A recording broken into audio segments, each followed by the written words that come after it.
name is Muhammad. My name is Albert Sorry, in the region, and the name is Edwin Official. I am Rafik Salami Wa. Hello, on this show we take you on a trip across all of Ghana's 16 regions. We bring you closer to the hard-to-reach communities and share important stories that didn't make the headlines. My name is Danecia Pomaa Agyei, and this is from our correspondents. My name is Muhammad. My name is Albert Sorry, in the region, and the name is Edwin Official. I am Rafik Salami Wa. Welcome back. Refugees at the Atak Camp in Kintampo North in the Bono East region are pleading for support to survive. The camp, which houses 350 people who fled terror attacks in Burkina Faso, is facing challenges as the refugees, while grateful for shelter, struggle with access to food and basic necessities. In this report, Michael Jogolugu recounts his escape after a nearby community was attacked. That are killing, I see them in my eye. They kill them to pass. Me myself, I see them, the dead body. It was a beautiful Saturday morning for Michael Jalugu and his family on the 7th of April 2023. They had plans for the day, but that was going to change. Tragedy has struck the area. Terrorists had attacked a community before Michael's communities, killing several people.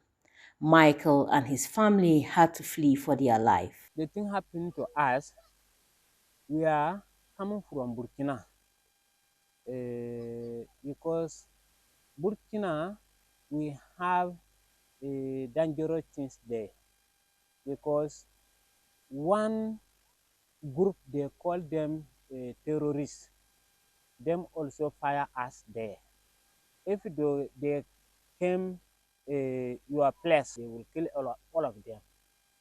Now they kill many towns. Now we see that one. That's why we ran away Burkina Faso. There was no time to pick anything. They therefore left behind all they had toiled for in life. Our lives here is not easy because we don't have anything. We just come empty. That's why our life is not easy for us. Michael pastored a church in Burkina Faso. Today, he's teaching the children on putting their trust in God as their only hope.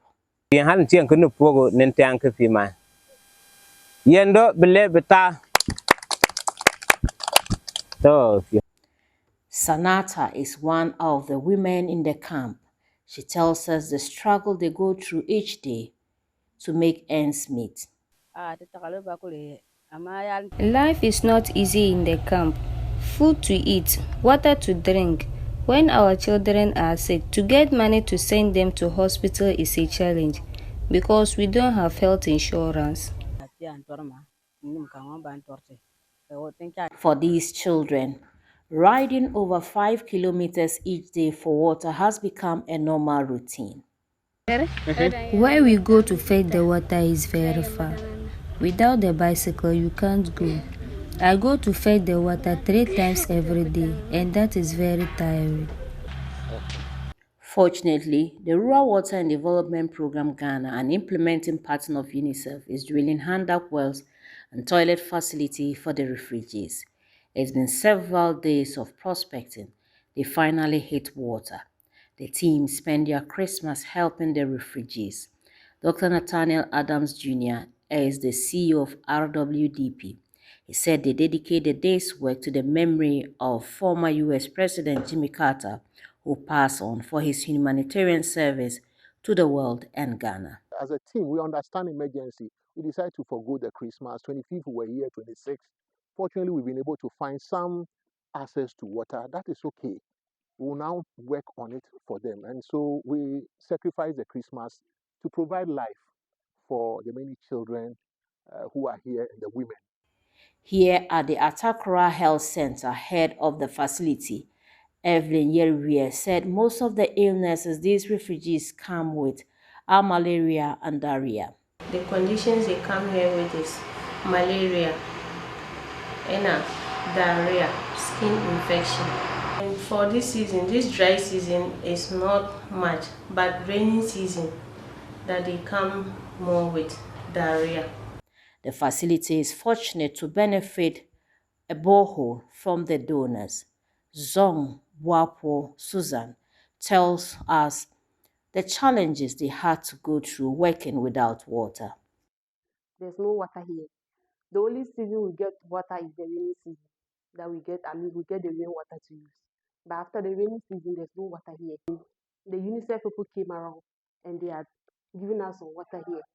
We are very, very happy for the water they've given us. As President-elect John Dramani Mahama prepares to take office, residents of the Volta region are urging him to appoint competent individuals to key positions in his administration. They believe that lessons learned from his previous tenure, Mahama has the opportunity to reset the nation and fulfill his campaign promises. There's more in this report by Ivy Setoji. Residents in the Volta region have high expectations of the president-elect John Dramani Mahama. They believe his past experience as president can serve as a foundation for bold decisions, especially in selecting individuals who are committed to nation building. Talking about putting the right people in the right places, I strongly believe that His Excellency the President and his team have enough experience to do this. For having been a president for more than 4 years and having been a vice president also for a long period has given him a lot of experiences. And also, perhaps I can humbly say that he also knows those mistakes which he needs to correct in this new administration. So that is clear. But having worked in a multinational industry for a long time, what I believe strongly is let us be looking for people who have the insight, not only the experience, but some of the experiences might not be useful, but the insight into the job might be very, very, very important. Caroline Ahokonu also shared similar sentiments. I believe every leader must be very firm when it comes to handling their team. Should be ready to fire any incompetence. He's ready to look in the eyes of even his best man to say, you have failed the nation, so you are fired. The firmness to fire is what we are also looking for. Another resident, Alice Dachumo, stressed the importance of holding the outgoing government accountable for its actions, suggesting this could serve as a deterrent for future administrations. We need the incoming government to hold this administration accountable for all their actions over the past 8 years. Because we are adamant. Adam Mills made a mistake, but we don't want this current government to turn a blind eye on the just blatant, naked robbery that has occurred over the last 8 years. And once they are held accountable, we know any other government that comes behind. Change the Constitution. That's the first thing they need to focus on. The Constitution needs to be, reviewed. And any loopholes that they took advantage of definitely needs to be closed, and make sure no one moving forward gets that opportunity to come in here, make the citizens of this country feel like a lesser, where we have a class system. Kluche Kudomo also spoke on other issues concerning development in the Volta region. Very important one I think we should do is to be able to create jobs here. I spoke about getting the waters connected and introducing fingerlings into them to ensure that the economy is revamped. The entire areas you see here, from Sugakofa to Anglong, Vietula, and all areas, are fishing communities. The waters are drying up. There's the need for us to do some engineering work, opening the seawater and then the Volta River into these rivulets so that they become rivers which people can fish in. And they also provide avenues for agriculture in terms of farming. Ivy Satochi, Sogakope. The Behold Thy Mother Foundation plans to build one of Ghana's largest healthcare facilities for the elderly. The 5-year project aims to address the challenges faced by individuals in accessing medical care. With a 10-acre site already secured, construction is set to begin this year. Abdullahi Osman has more in this report. The specialized hospital that would be dedicated to addressing the healthcare needs of the aged in Ghana is spearheaded by the Behold Thy Mother Foundation of the Catholic Church. The initiative seeks to bridge the gap in healthcare services for elderly citizens, many of whom face unique challenges, including access to affordable medical care.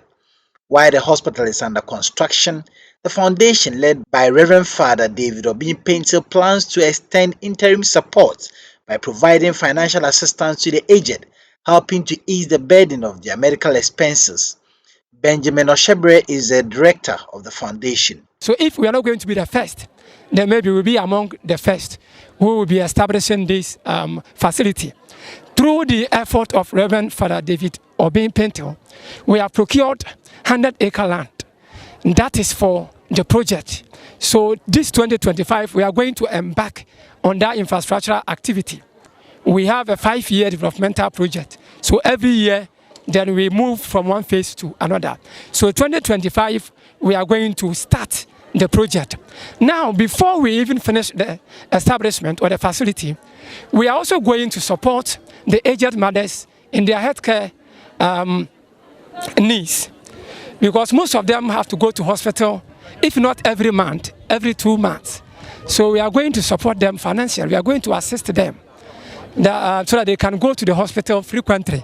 Senior Technical Advisor at the National Development Planning Commission, Dr. Eric Akoben, hailed the initiative and called for support for it. What they want to achieve is that by the year 2030, they want the organization to be a dominant organization in providing the needs of the aged in this country. They are looking at constructing, they have got the land and they are going to construct a health facility for the aged. You see, if you look at our syllabus for nursing training, the syllabus and the examination, they are more of maternal care and also providing, helping in disease areas like malaria and other diseases. But the elderly care, we don't have those things in our syllabus. So it's something that we have to also do, we have to work on. Jasahine of Mankesim Nana Kujubotrin called on children to pay attention to their parents after they've struggled to raise them up. When you don't take care of your mother or your parents, I mean, you will see yourself that life will not go on well for you. So I'm urging every child, every adult, that if your mother has taken good care of you, you should also try your best to take care of your mother.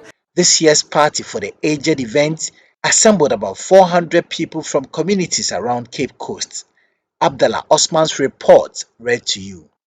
Mental health professionals often commute long distances on foot to provide services to patients in remote areas due to logistical constraints. As an intervention, Julia Osei-Tutu, the wife of the Asantehene, through her Eve Foundation, has handed over 10 motorbikes to the Mental Health Authority to aid service delivery in the Ashanti region. This intervention will ease the mobility of health workers in rural areas, leading to improved service delivery. The lack of transport systems is influencing low service access and utilization. These challenges are contributing to a treatment gap of 95% to 98% for various mental health disorders in Ghana. Chief Executive Officer of the Mental Health Authority, Professor Penamana Pew, says these challenges impede daily operations. She disclosed the authority had to turn to the Eve Foundation for assistance to effectively deliver services to remote communities. The Mental Health Authority made a plea to the Her Royal Highness for motorbikes. As I was saying, one of the challenges that faces the Mental Health Authority or mental health delivery in Ghana is transportation. mental health workers moving from facilities or their hospitals to go give care to their clients in the community has always been a challenge because they don't have transportation to do that. And I was saying that last year we went through the communities, and sometimes some people have to, or some health workers have to walk like an hour or two to be able to reach their clients to give help to or to give care to. So this led the Mental Health Authority to start asking for donations of motorbikes to support the various communities within the various regions. And so we made a plea to Her Royal Highness, and today she's given us 10 motorbikes. During the handing over of 10 motorbikes, Lady Julia Osei-Tutu noted the Eve Foundation upholds the commitments to improve delivery of mental health services. Professor Penamana Pew appealed for assistance from other organizations, philanthropists and stakeholders to improve awareness efforts of the authority. Corporate Ghana, just as Her Royal Highness has taken the lead, if people would come on board to support the authority with motorbikes, it will go a long way to help mental health professionals to deliver care to clients within the community. Reporting for Joy News, my name is Clinton Yeboah. And the chief of Adidome, Togbe Kwasinyi Kakaklolo Ajeman V, has expressed serious concerns over the rising cases of teenage pregnancy in Central Tong. He made these remarks during a special event at the Adidome Hospital organized by the MTN Ghana Foundation to celebrate new mothers. Ivy Setaji once again. The chief of Adidome, Togbe Kwasinyi Kakaklolo Agyei did not mince words when highlighting the devastating impact of teenage pregnancy in his community. He emphasized that many young girls are lured into early motherhood due to economic vulnerabilities. The issue about teenage pregnancy is a big one. I know it's a national problem. And unfortunately, the Central Tongu has been identified as one of the teenage pregnancy prone areas. And we got this report a couple of years ago. And as traditional rulers, and as a matter of fact, as me being the chief of Adidome, which is the district capital and also the traditional capital of Mafi, personally, I've been really concerned, and I've raised the issues with at the Traditional Council level to see how we'll be able to curb this. So, teenage pregnancy, we all know that it's one of the indicators. It's a symptom of poverty, because I believe that if parents have enough to take care of their children, I'm sure the children will not, most of them will not be wayward, and to the extent that people lure them with petty things, to the extent that you hear that some of them they are lured with a pad. And I'm making a direct appeal to her. Let me use this medium to make the direct appeal to Vice President-elect, Professor, Her Excellency to be Professor Jane Nana Opoku Agyei. This is an issue concerning women and children. Please, I'm pleading with you. Make this one of your priorities. Take this as a project to the extent that by the time you finish your term, you would have made an impact in that area. MTN Ghana's head of corporate communications, Georgina Asari Fiagbenu, weighed in expressing concern over young mothers as young as 16. She called for better educational support for teenage mothers to prevent them from abandoning their dreams. One of the observations I've made is that we have a lot of young parents. I've seen 16 years, 17, we've seen 19, and the 19-year-old had a baby 3 years ago, which means that she had a baby at 16, and she has a set of twins. So at 19, she has three babies already, or 3 children. and that's a lot in her hands. So this morning I would like to make an appeal to our parents to help in educating their kids so they can take their school seriously and also stay focused on their studies.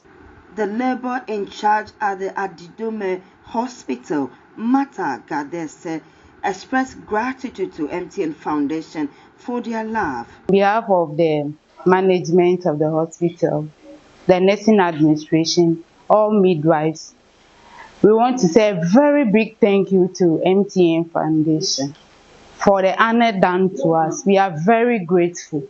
We thank you so much for counting us among the lot, and you have gifted our mothers this special gift. We are so grateful. While the hampers brought joy to the mothers, leaders like Togbi Ajima and MTN Ghana Foundation are urging the community and government to take collective action to curb the teenage pregnancy crisis. Ivy Satoji, Joy News, Adidome. And the Chief of Commander Kokwado, Nana Kwansa III, has pledged to prioritize the development and unity of his community, emphasizing the need for improved infrastructure, youth employment, and peace. Speaking during the 2024 Commander Kokwado Man Impuntuo Nekroye Festival, Nana Kwansa lamented the lack of development in the area over the past 25 years and called for urgent action to repair the town's dilapidated roads. He assured residents of his commitment to collaborate with the government to drive progress in the community.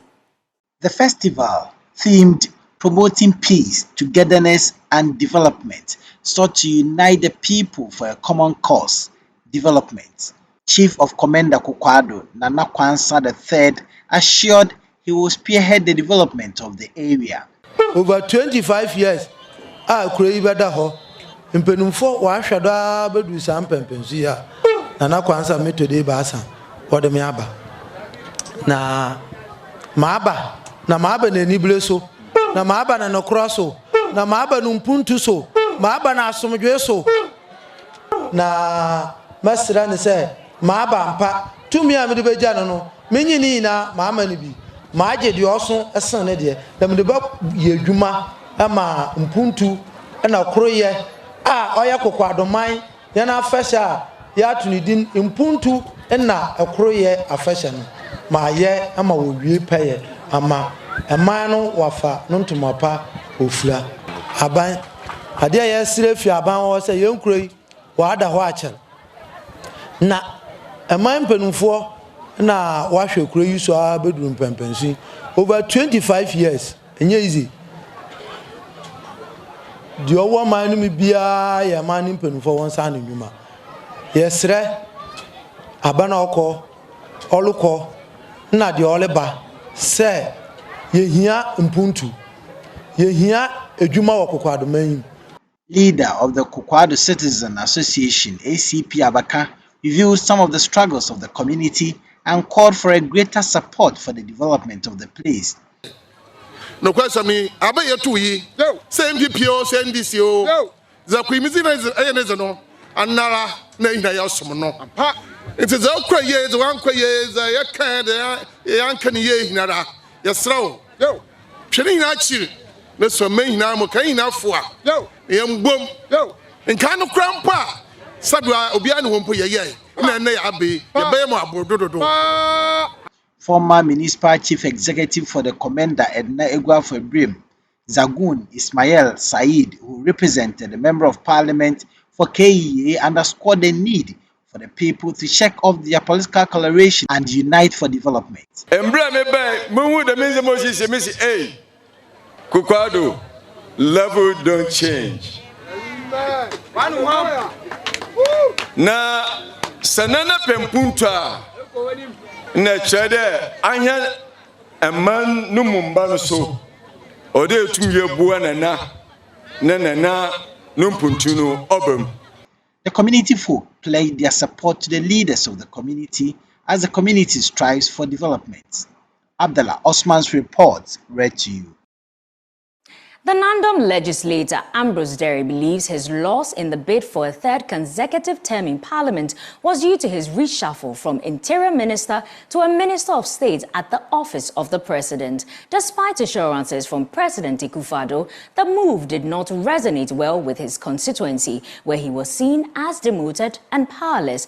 Dery, who was defeated by Richard Kuire, former Director General of the Ghana Prison Service, made the statement during an annual New Year party for his constituents at his home in Kokoligo. The former Interior Minister, Ambrose Dery, for close to 2 decades, has been the face of Upper West Region's parliamentary politics. He lost 2 and won 3, ingraining himself in the hearts and minds of the people. On all 3 occasions that he won, the party's presidential candidates never won. They only experienced an appreciation of their votes. Ambrose Dery has brought sea of unparalleled and unmatched development to the region, particularly Nandom, which has improved the economic well-being of the people. Communities that research has shown during the days of war will never get the luxury of the national electricity grid unless the intervention of God, because of their scattered settlement, today has the entire municipality connected to the grid. Roads that were deplorable in the municipality have now been given a facelift, majority now having bituminous surfaces. Ambrose Dery therefore went into the 2024 elections in Nandom with lots of hope. It, however, did not pan out to his expectation. He lost the Nandom parliamentary seat to arch-rival Richard Kuire, a man he defeated on 2 previous occasions. The defeat of his party, MPP countrywide, was massive, which he agreed with the national chairman of the party of a need for a review. For him, however, his defeat may have hinged on several issues, but 2 things he could spot on was a reshuffle as Interior Minister to a Minister of State. Though he still held on to cabinet status, but in the eyes of the Nandom people, he was lame duck, demoted, and given a name. I at my level didn't think it was a big deal because the president has assured me and I continue to be cabinet minister. But when I came back home, they gave me a name, Bang Bar.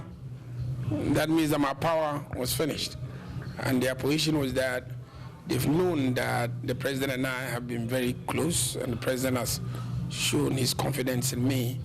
So for them, as far as I had been removed as Minister for the Interior, albeit still a member of the executive, it was an issue.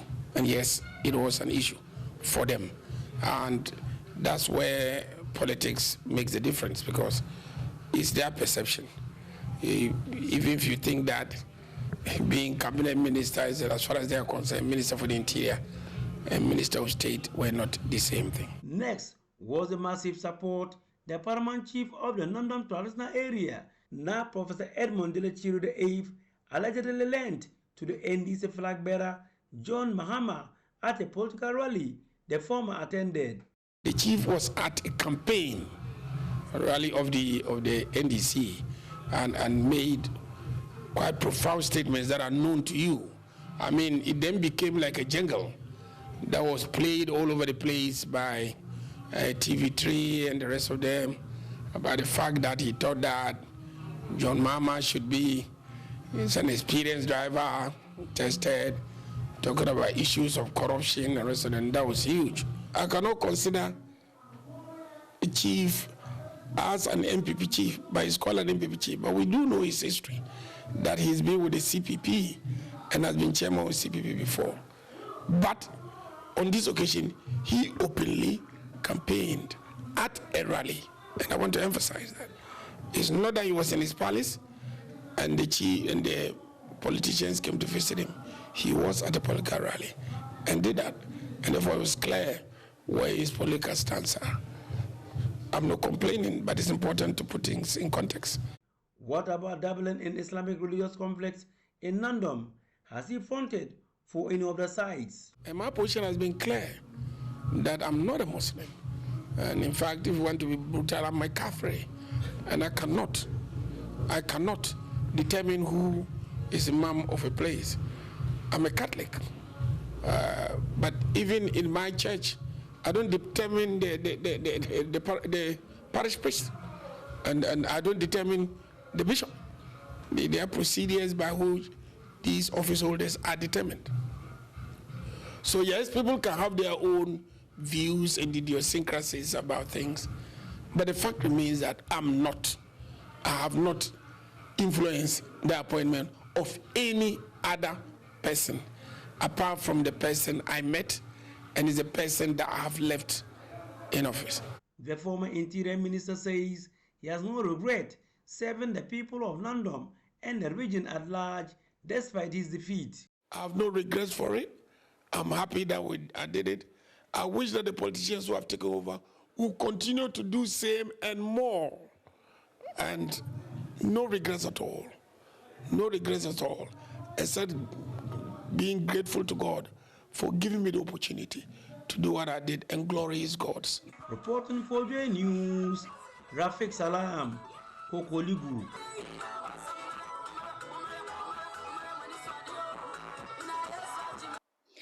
Daniel Banwoko, the Deputy Executive Director of the Center for Indigenous Knowledge and Organizational Development, CICOD, has observed that seeds are the foundation of the agricultural system, adding that losing them would lead to a new form of colonialism. He urged the government to collaborate with indigenous seed producers to develop farmer input kits and enhance seed diversity.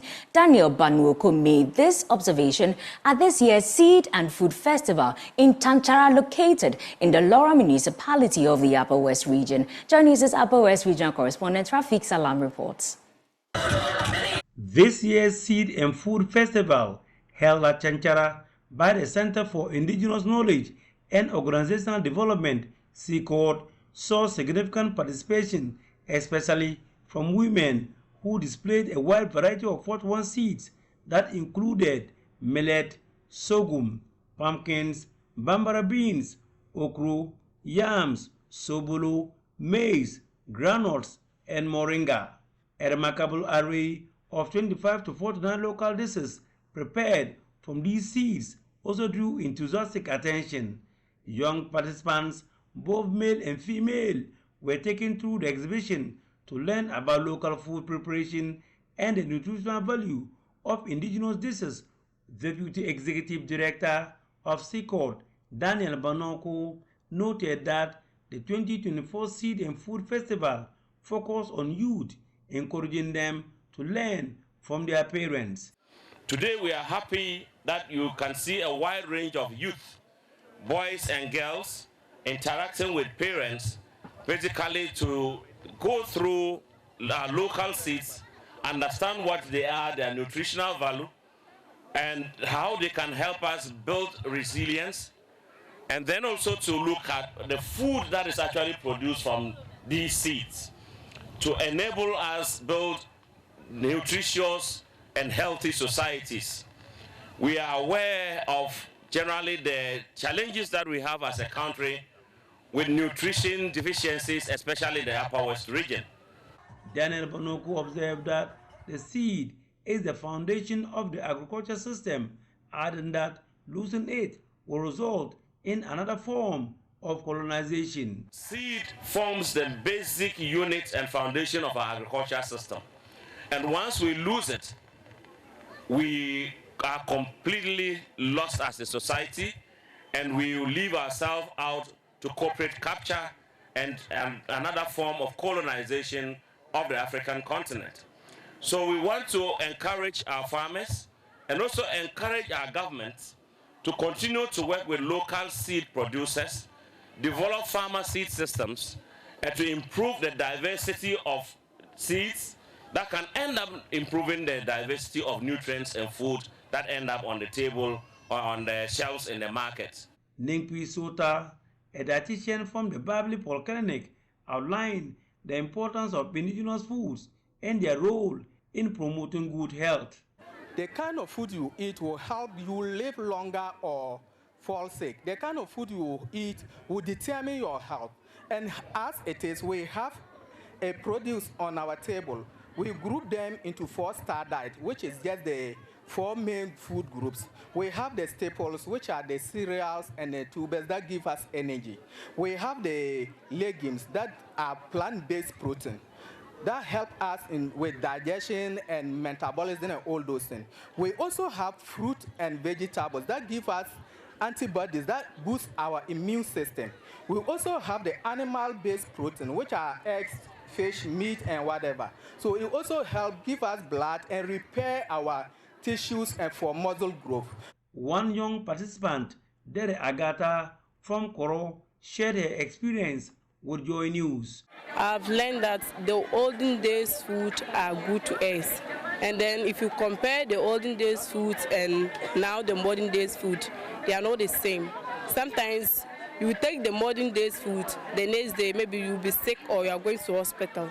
But the olden days food, they don't use spices like Maggi and other things to prepare. So if you take it, it gives you some kind of energy that is different from the modern type food. So that's why.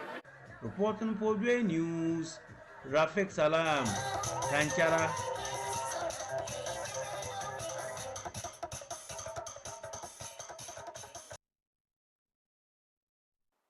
Also, the Member of Parliament for Ishiayesu constituency, Stephen Amwa, is anticipating what he describes as a cosmic level of national cohesion in the new year, which he believes will lead to the resurgence of Ghana's development. Welcoming the new government, the MP expressed hope for a prosperous year ahead, grounded in collective national unity and the consolidation of efforts. This same message was echoed by Pastor Ransford Obin, General Overseer of the Calvary Charismatic Center during the 31st night service. Here's a report by Clinton Yeboah. So many churches in Ghana are hosting a special 31st night services to usher into the new year with prayer, with worship and reflection, giving and providing a spiritual start to 2025 for all congregants. 2024 was an election year, and I can confidently say that peace and prosperity were significant themes of the year.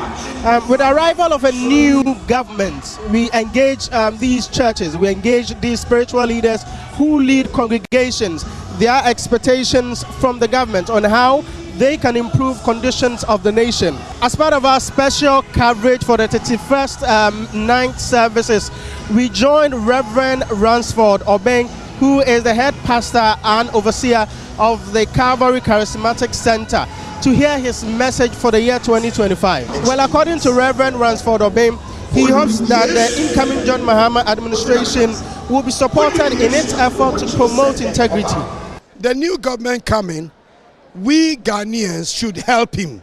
Relatives or your friends send you money from overseas, make sure that you are honest with whatever you do it. When we do that and we work hard, God will bless us. And if you are a pastor, your duty is to teach people how they will get closer to God. Period. That's what I do. I've been a pastor over 45 years. I don't prophesy on election. I teach you to do the right thing. That's all. So, meanwhile, the Member of Parliament for Ishiayesu constituency, Stephen Amwa, is advocating for a national unity to consolidate efforts to develop the country. Is that we are praying for God's protection and guidance. We are praying for a more prosperous country next year.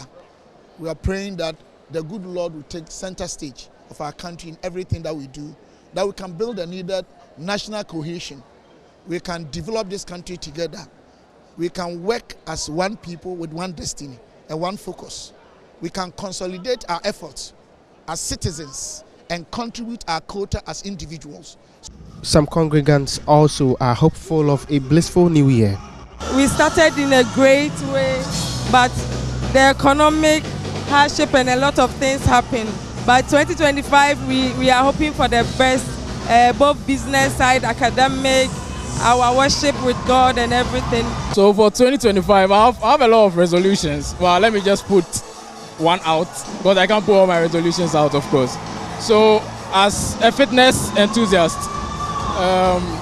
I'm looking at getting more fit this year, as well as getting people to embrace fitness and get more healthy as we've gotten into a new year.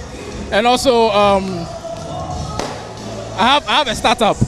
Okay, Livera Mineral Water is a water making company. We are starting productions this year in January. So another resolution is to see Livera reach its highest limit.